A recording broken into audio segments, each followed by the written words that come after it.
مثلاً میں آپ کو ایک مثال دیتی ہوں. ایسے ہوتا ہے کہ اگر ایک شخص کے پاس کپڑا ہے، ٹھیک ہے، لیکن اسے گندم نہیں چاہیے بلکہ جوتے چاہیے، جبکہ دوسرے شخص کے پاس گندم ہے لیکن اس کو کپڑا چاہیے، مگر وہ پہلے شخص کو جوتے نہیں دے سکتا.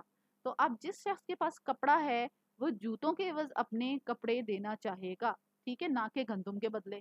اگر اسے جب تک وہ شخص نہیں مل جاتا جو کہ اسے کپڑوں کے بدلے جوتے دے سکتا ہے تو اس کی ضرورت پوری نہیں ہوگی.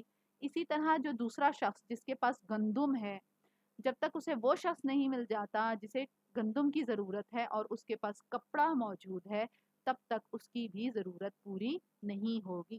سمجھ آگے کہ ضرورت کی اشیاء کے لیے دونوں افراد کی ضرورت کا باہم مطابقت ہونا ضروری ہے، یعنی دونوں افراد ایسے ہوں جو ایک دوسرے کی ضرورت کی اشیاء رکھتے ہوں، ٹھیک ہے، تب تبادلہ ہو سکتا ہے. اگر کوئی ایک شخص بھی ایسا ہے جس کے پاس دوسرے کی ضرورت کی چیز نہیں ہے تو ظاہر ہے ان کی چیزوں کا آپس میں تبادلہ نہیں ہو سکے گا. اچھا، دوسرا کیا ہے؟ مشترکہ معیار قدر کا فقدان. اب مشترک معیار قدر کیا ہے؟ معیار قدر کیا ہے؟ پیمائش کا پیمانہ، ٹھیک ہے. یعنی کہ آپ نے اگر کپڑا لیا ہے تو کیا اس کی اتنی ہی مالیت ہے جتنی کہ آپ نے گندم دی ہے؟ اب آپ اس کو میئر کیسے کریں گے کہ کتنے گز کپڑا کتنے من گندم یا کتنے کلو گندم کے برابر ہے، ٹھیک ہے. تو براہ راست تبادلے کی شکل میں لوگوں کو نقصان بھی اٹھانا پڑتا کہ کم مالیت کا کپڑا دے کر زیادہ مالیت کی گندم دے دی، یا زیادہ مالیت کا کپڑا دے کر کم مالیت کی گندم لے لی. تو ایسے میں جب لوگوں کے پاس ایسی مشترک پیمائش کی اکائی نہیں ہوتی تھی کہ وہ کتنے گندم کے برابر کتنا کپڑا لیں گے تو نقصان نہیں ہوگا، تو یہ ان کو پریشانی کا سامنا کرنا پڑتا تھا. اس کو ہم کہتے ہیں کہ مشترک معیار قدر کا فقدان، ٹھیک ہے. تیسری چیز کیا ہے؟ ذخیرہ قدر میں دقت، یا دقت کہتے ہیں پریشانی یا مشکل کو. اب ذخیرہ قدر کیا ہے؟ ذخیرہ ہے جمع کرنا، قدر ہے کسی چیز کی ویلیو. تو اشیاء جو ایسی ہوتی تھیں کہ سم ٹائمز ایسی اشیاء ہوتی تھی جن کو ذخیرہ نہیں کیا جا سکتا. مثال کے طور پہ سبزی، پھل، انڈے، دودھ، یہ ایسی اشیاء ہیں جو گل سڑ جاتی ہیں، ان کو آپ زیادہ عرصے تک ذخیرہ نہیں کر سکتے، ٹھیک ہے. تو اب کیا ہوتا تھا کہ لوگوں کو انہیں فوری طور پہ استعمال میں لانا پڑتا تھا اور وہ ان کو محفوظ نہیں رکھ سکتے تھے اس وقت کے لیے کہ وہ کسی دوسرے شخص کا انتظار کریں جسے ان کی چیز کی ضرورت ہو اور بدلے میں وہ انہیں ان کی ضرورت کی چیز دے دے.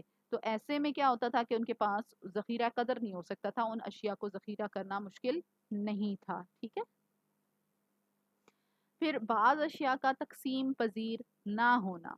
تقسیم پذیر نہ ہونا کیا ہے؟ کہ ہم ایسی کچھ اشیاء ہیں جنہیں چھوٹے چھوٹے حصوں میں تقسیم کر دیں تو ان کی ویلیو ختم ہو جاتی ہے، ٹھیک ہے. مثال کیا ہے؟ اگر ایک شخص کے پاس ایک گائے ہے تو دوسرے شخص کے پاس اگر کپڑا ہے، اب شخص کو کپڑا چاہیے تو وہ گائے کا کچھ حصہ کاٹ کر اگر اسے دے دیتا تو اس کی گائے تو ضائع ہو جائے گی، ٹھیک ہے نا، اس کی ویلیو وہ نہیں رہے گی جو کہ ایک زندہ گائے کی ہے. تو یا تو وہ پوری کی پوری گائے اس کو دے کر کپڑا حاصل کرے گا، ایسی صورت میں اسے بڑے نقصان کا سامنا ہے کیونکہ کپڑے کی مالیت اتنی نہیں ہوگی جتنی گائے کی ہے. اور دوسری صورت میں اگر وہ گائے کو ذبح کر دیتا ہے اور اس کا کچھ حصہ جو ہے وہ کپڑے کے عوض دیتا ہے تو ایسی صورت میں اس کی گائے کی مالیت ختم ہو جائے گی جو کہ زندہ گائے کی تھی. تو ایسے میں کچھ اشیاء جن کو تقسیم نہیں کیا جا سکتا ان کے ذریعے تبادلے کا نظام مشکل ہو جاتا تھا. اگلی مشکل جو بارٹر سسٹم میں آتی ہے وہ ادھار لین دین میں دقت ہے. آپ کو پتا ہے آج کے دور میں تو افراد جو ہیں وہ رقم کی شکل میں ایک دوسرے سے ادھار یا جسے لون کہا جاتا ہے وہ لے لیتے ہیں اور اس کو پھر اپنی شرائط کے مطابق واپس بھی کر دیتے ہیں، ٹھیک ہے. لیکن جس وقت میں اشیاء کا اشیاء سے تبادلہ ہوتا تھا تو ادھار لینے اور واپس دینے میں مشکل ہوتی تھی. کیوں؟ اس کی وجہ یہ ہے کہ ایک شخص کے پاس اگر گائے ہے اور دوسرے شخص نے اس سے ادھار لے لی، ٹھیک ہے، اب جب واپس کرے گا تو گائے کے بارے میں پھر کیسے آپ کر سکتے ہیں کہ سیم وہی گائے یا ویسی ہی شکل و صورت کی یا ویسے ہی رنگ کی ویسی ہی جسامت کی ویسی ہی صحت مند گائے آپ واپس کر سکیں گے یا نہیں؟ جب آپ واپس کریں گے تو اس کے اوپر بہت سارے اعتراضات اٹھیں گے، ٹھیک ہے. تو جو ادھار لین دین ہے اس میں بہت مشکل ہو جاتی تھی، بالکل وہی چیز واپس کرنا جیسی لی ہے مشکل ہو جاتا تھا، جس کی وجہ سے ناراضگی، تنازعات اور جھگڑے جنم لیتے تھے، ٹھیک ہے۔ نیکسٹ ہے دولت کی نقل پذیری میں مشکلات۔ اچھا آج کل تو کیا ہے، آپ کو پتا ہے کہ اے ٹی ایم کے ذریعے، چیک کے ذریعے اور جی کریڈٹ کارڈ کے ذریعے ہم کسی طریقے سے بھی رقم جو ہے وہ ٹرانسفر کر لیتے ہیں، ایک جگہ سے دوسری جگہ چلی جاتی ہے، کہیں بھی ہم اس کو استعمال کر لیتے ہیں۔ لیکن جن دور میں اشیاء کا اشیاء سے تبادلہ ہوتا تھا تو دولت کو ایک جگہ سے منتقل کرنا دوسری جگہ بہت مشکل ہوتا تھا، ٹھیک ہے۔ دولت اس وقت کیا تھی؟ روپیہ پیسہ تو نہیں تھا، کوائنس بھی نہیں تھے، نوٹ بھی نہیں تھے، چیک بھی نہیں تھے، تو کیا تھا؟ وہ دولت کیا تھی؟ اشیاء تھیں۔ یہ جو غلہ جیسے دال چاول سبزی وغیرہ وہ شامل تھیں، پھل تھے، ٹھیک ہے، مال مویشی تھے، مکانات تھے، دکانات تھیں۔ تو یہ اشیاء ایسی ہیں جن کو ایک جگہ سے دوسری جگہ لے جانے میں بہت زیادہ مشکل ہوتی تھی، کچھ چیزیں منتقل کرنا ناممکن تھا، کچھ کی منتقلی میں بہت مشکلات آتی تھیں یا خرچ بہت آتا تھا، تو اس وجہ سے ان کو دولت کو نقل پذیر کرنے میں مشکل ہوتا تھا۔ اگلا جو مسئلہ ہے بارٹر سسٹم کے ساتھ وہ خدمات کے معاوضوں کی ادائیگی میں دقت ہے۔ اب تو آپ کو میں نے پڑھایا نا، جیسے ہمارے پاس 4 عاملین پیدائش ہیں، زمین، سرمایہ، تنظیم اور محنت، اور اس کے ہم معاوضے ادا کر دیتے ہیں، اجرت، سود، اور کیا نام ہے، منافع اور لگان کی شکل میں۔ لیکن اس دور میں کیونکہ روپیہ پیسہ نہیں تھا تو خدمات کے معاوضے دینے میں مشکل ہو جاتی تھی۔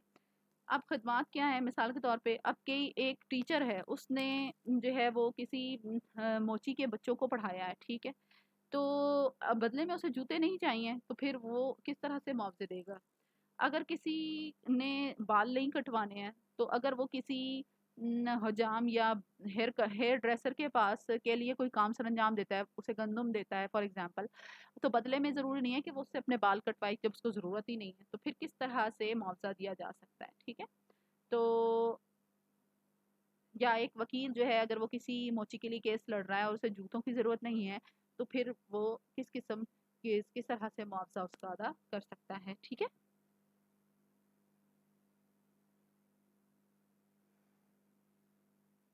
اب ایک موچی ہے، اب اسے کوئی کیس ہی نہیں لڑوانا، تو کیا ہوگا کہ جو وکیل ہے وہ اس کے لیے کیس کیسے لڑے گا جب اس کا کوئی کیس ہی نہیں ہے، ٹھیک ہے، تو پھر کیا ہوگا، مسائل آ جاتے ہیں۔